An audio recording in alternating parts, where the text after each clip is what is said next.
Way back in early 2011, Good Food Revolution started a project that would take years to complete.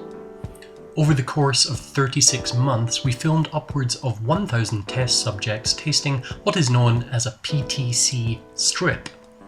PTC, or phenylthiocarbamide, has the unusual property of tasting either of nothing or tasting extremely bitter dependent upon one's genetic disposition.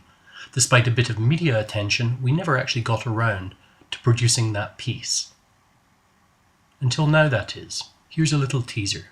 Now, I did mention to you a little bit earlier that I have this Supertaster project going on. Would you mind giving me a little insight into what you think of that whole concept of the Supertaster?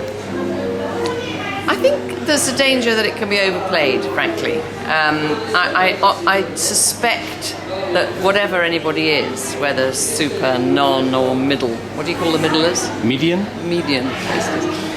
I suspect they conduct their lives just compensating for what they are, because after all, they've been what they are all their lives. So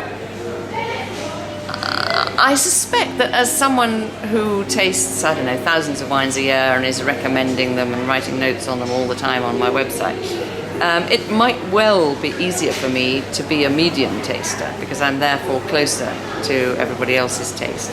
But I think and I'm not sure super taster is the right term. I think hyper taster might be more accurate. Or hypersensitive hypersensitive taster. The term in itself it suggests we're better tasters than anybody else, and I'm not sure that's right. It's a little bit wanky. I don't like that term. Yeah. So So perhaps the fact that when I was forced to do the test at a Master of Wine symposium, and I think I am a hypersensitive taster. That may not be standing me in such good stead because perhaps a lot of my readers are non-tasters. I don't know, but maybe we all compensate. But I don't think we should go around saying, oh, I'm a hypersensitive taster, therefore I'm a better taster. I think that's the crux of the matter there. So when we talk about super tasters, there's people who are predisposed to being able to be a super taster because it is an inherent gene that they have. And what that means is they taste bitterness more intensely than other people. People who are medium tasters, which is 50% of the population, do also taste bitter ingredients, but not to the intensity of a super taster. And then those people who are non-tasters, that's 25% of the population generally, they do taste bitter ingredients, but not at the height of which a super taster would be. And therefore, super tasters are the top 25% of the population that are predisposed to being able to taste intense bitterness. For instance, quinine that you would find in tonic, they would find that very bitter, whereas a non-taster would find it somewhat bitter, but very mild.